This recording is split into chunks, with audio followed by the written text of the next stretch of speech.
Welcome to my YouTube channel English Study by Ravi Sir. Please like, subscribe, share and comment. Hello students, once again welcome back on my YouTube channel English Study by Ravi Sir. मैं हूं Ravi sir और आप लोगों का स्वागत करता हूं अपने YouTube चैनल पे।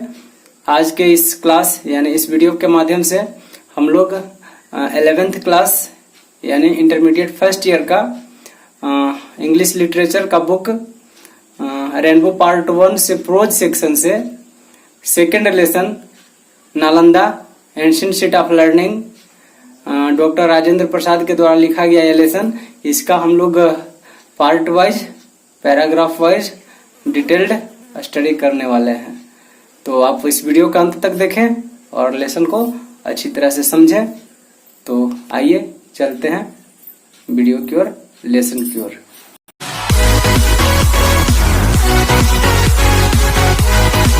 Nalanda ancient city of learning, Nalanda सीखने की एक प्राचीन जगह या स्थान। तो पैरा 1 में चलेंगे। We have gathered here in Nalanda, doctor Rajendra Prasad कहते हैं कि हम लोग आज जो यहाँ नालंदा में एकत्रित हुए हैं in the renowned ancient university town, एक जाने माने प्राचीन विश्वविद्यालय के शहर में, विद द नोबल एम, एक आदर्श लक्ष्य के साथ, of reviving the ancient glory of Nalanda, यानी कि रिवाइव करने के लिए, फिर से पुनर्जीवित करने के लिए उस नालंदा की जो है प्राचीन महिमा है, प्रसिद्धि है, उसको फिर से पुनर्जीवित करने के लिए। In the world of knowledge, यानी कि ज्ञान की दुनिया में, ज्ञान की संसार में। It is with this object in view that, यह देखने में आया है इस दृश्य से कि, इस परिदृश्य से कि, इस दृष्टिकोण से कि the government of this state, यानी इस राज्य की सरकार, हैज डिसाइडेड, यानी निर्णय लिया है, to establish the Magadh research institute, यानी कि मगध अनुसंधान संस्थान की स्थापना करने के लिए। For the study of Pali and Prakrit, यानी पाली और प्राकृत के अध्ययन के लिए।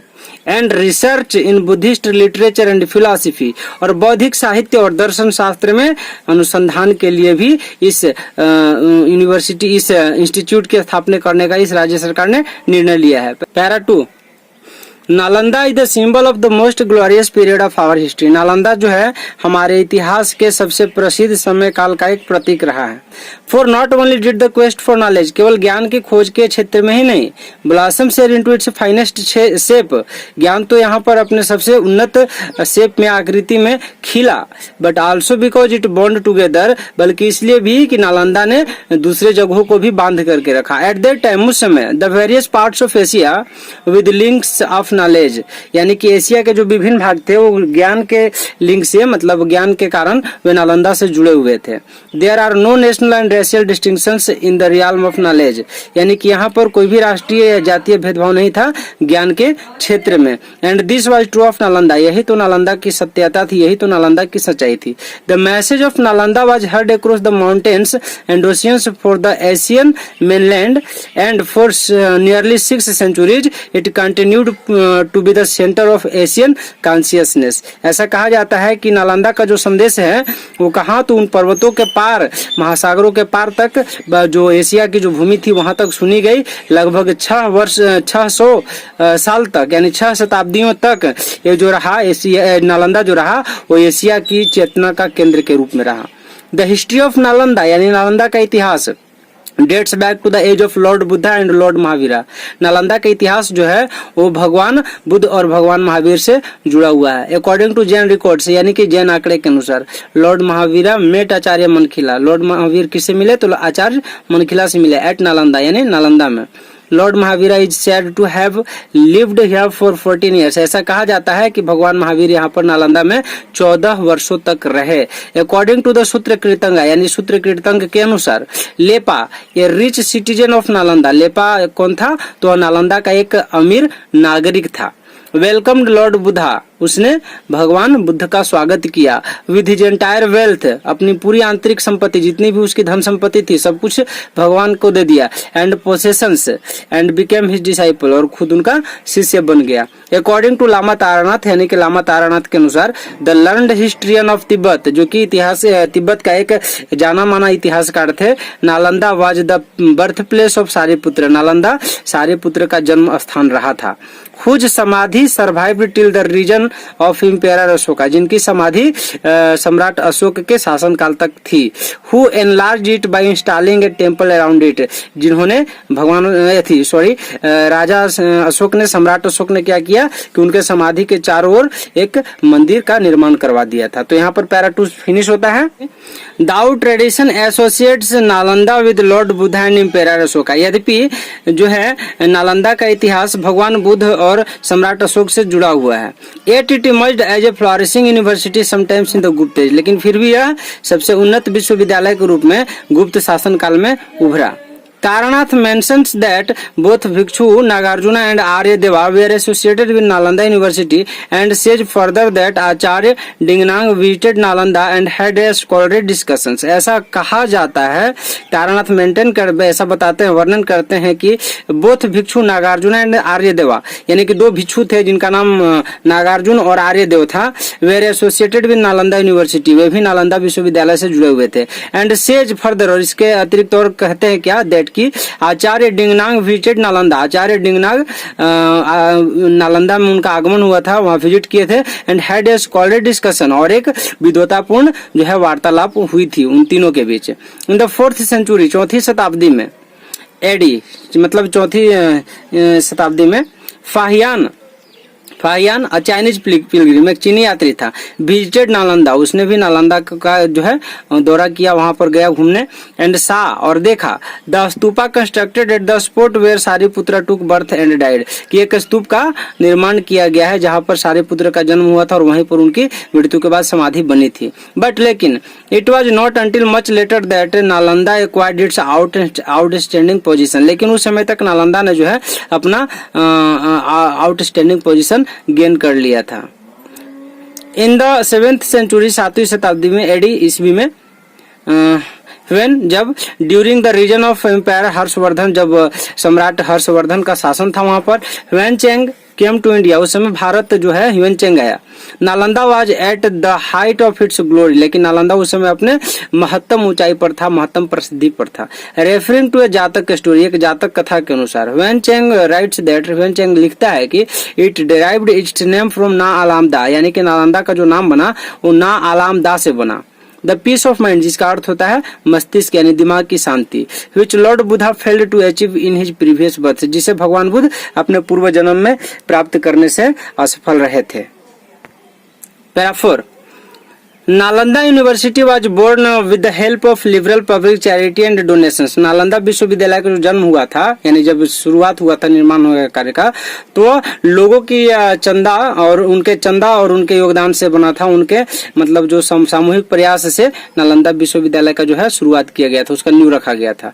It is believed to have been founded originally with an endowment created by 500 traders, ऐसा विश्वास है, ऐसा माना जाता है कि शुरुआत में लगभग 500 व्यवसायियों ने किया था, एंडोवमेंट किया था, चंदा किया था।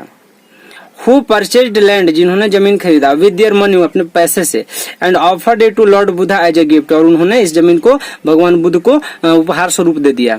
By the time of Hiuen Tsang visit, यानी ह्वेन चेंग के विजिट के समय, Nalanda had become a full fledged university, Nalanda जो था एक मतलब फुल फ्लेजेड यूनिवर्सिटी के रूप में आ चुका था, उस अस्तित्व में आ चुका था। And had at that time, और उस समय 6 लार्ज विहाराज, 6 बड़े बड़े लंबे लंबे ऊंचे ऊंचे विहाराज थे।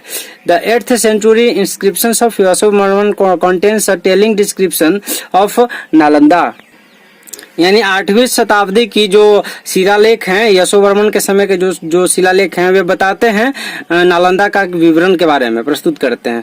The high aspires of the viharas, यानी कि विहाराज के जो विहार के जो लंबी लंबी मीनारें थी, ऊंची ऊंची जो मीनारें थी, इन रो एक पंक्ति में, seemed to be sky high, ऐसा दिखता था कि मानो आकाश के समान ऊंचा हो। एंड अराउंड देम, और उनके चारों ओर, where tanks of clear water, यानी कि स्वच्छ जल की टैंक्स थी, in which floated red and yellow lotus lotuses, जिनमें क्या तो लाल और पीले रंग के कमल के फूल खिले रहते थे।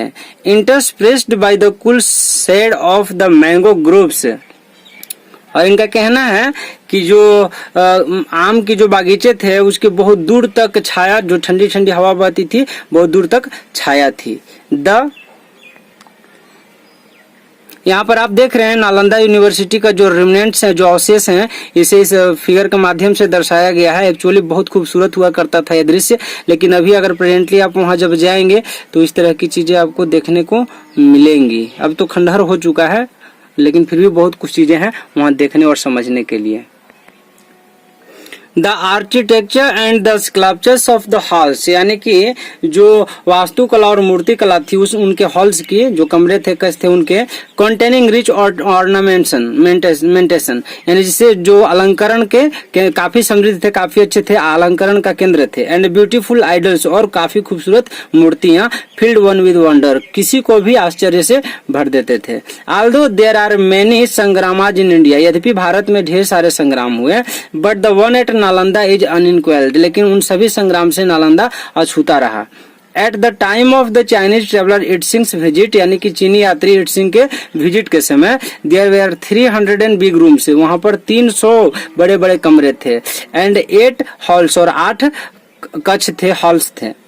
The remains discovered by archaeological excavations fully bear out the truth of these descriptions, यानी जब खंडहर को का डिस्कवर किया गया, उसका जांच पड़ताल किया गया किनके द्वारा, तो पूरा तात्विक जो खुदाई के माध्यम से जब मिला, तो fully beer out the truth of the description, तो इन विवरण का जो है पूरी सत्यता से उसका वर्णन करते हैं। The teachers and students at Nalanda were made completely free of economic worries, यानी कि नालंदा में जितने भी टीचर्स या स्टूडेंट्स थे उनको आर्थिक मतलब समस्याओं की कोई चिंता ही नहीं थी। Besides the gifts of land and buildings, the revenue of 100 villages had been set apart, यानी कि गिफ्ट और भूमि का जो मतलब बिल्डिंग के लिए, भवन के लिए जो भूमि का निर्माण किया गया, उसके अतिरिक्त लगभग 100 गांवों का जो रेवेन्यू है यानी कर है, वो उसके लिए सेट किया गया था नालंदा विश्वविद्यालय को चलाने के लिए।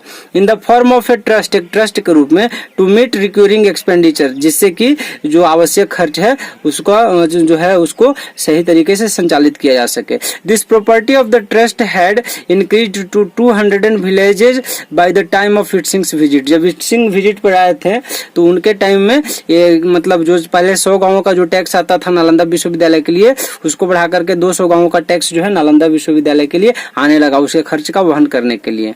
The 3 states of Uttar Pradesh, Bihar and Bengal had taken considerable part in the building and financial maintenance of Nalanda University. 3 राज्य उत्तर प्रदेश, बिहार और बंगाल जो है नालंदा विश्वविद्यालय के मेंटेनेंस को परफॉर्म करने के लिए और फाइनेंशियल चीजों को सुदृढ़ करने में एक महत्वपूर्ण भूमिका निभाया था। Para 5, Copper plates and statue of the age of Maharaja Dharmapal Deva and Devpal Deva of Bengal have been found at Nalanda in the course of archaeological excavation, यानी कि ताम्र पत्रक पाए गए और मूर्तियां मिली किनके टाइम की, तो महाराजा देवपाल देव और धर्मपाल देव के टाइम की, जो कि बंगाल के महाराजा हुआ करते थे जब नालंदा विश्वविद्यालय की खंडहर की जब पुरातात्विक खुदाई की गई। One of this copper plates shed light on the international relations maintain by Nalanda, और उनमें से एक ऐसा ताम्र पत्रक रहा था जो कि नालंदा का अंतर्राष्ट्रीय संबंध भी बयां करता है। We learned from it that Shri Balaputra Deva, the Shailendra empire of Swarna Dvipa, now a part of Indonesia, जैसा कि हम लोग सीखते हैं इससे कि श्री बालपुत्र देव जो कि शैलेंद्र एम्पायर थे, सम्राट थे स्वर्ण द्वीप के, जाना जाता है, had sent his envoy to Devpal देव, वह अपना दूत भेजे थे देवपाल देव के पास। द रूलर ऑफ मगधा, जो कि मगध के सम्राट थे Devpal Dev, with the request that, एक निवेदन के साथ कि he should make a gift of 5 villages to Nalanda on behalf of the farmer, उन्होंने निवेदन किया था कि मैं नालंदा के लिए 5 गांवों को जो है दान में देना चाहता हूँ। According to his copper plate inscriptions, उनके ताम्र पत्र के इंस्क्रिप्शंस के अनुसार Balaputra the emperor of Java, Balaputra जो कि जावा के सम्राट थे, being deeply impressed by the achievement of Nalanda, वे नालंदा के अचीवमेंट से काफी प्रभावित थे। had a large vihara constructed here to give visible expression of his devotion to Lord Buddha. उन्होंने भी अपने देश में एक बहुत बड़े विहार का निर्माण करवाया था जिससे कि भगवान बुद्ध के प्रति अपने समर्पण को अपने सद्भावना को दर्शाया जा सके. This is but an example that has survived by sheer chance and which gives us an indelible impression of the glory which Nalanda enjoyed the world over. लेकिन ये कहा जा सकता है कि नालंदा ने अपने जिस महिमा को पूरे वर्ल्ड में एंजॉय किया वह इंडेलिबल है, वह अमिट है. द नालंदा महाविहारिया आर्य भिक्षु संघ was held in great esteem all over Asia. और इस तरह से नालंदा महाविहारिया भिक्षु संघ का जो है उनकी जो ब्रांचेज थी वो पूरे एशिया में फैला हुआ था. Many clay seal of this sangha have been found at Nalanda. इस संघ के ढेर सारे जो क्ले के जो सील थे वे नालंदा में पाए गए. Thanks to watch my video. Please like, share and subscribe my channel.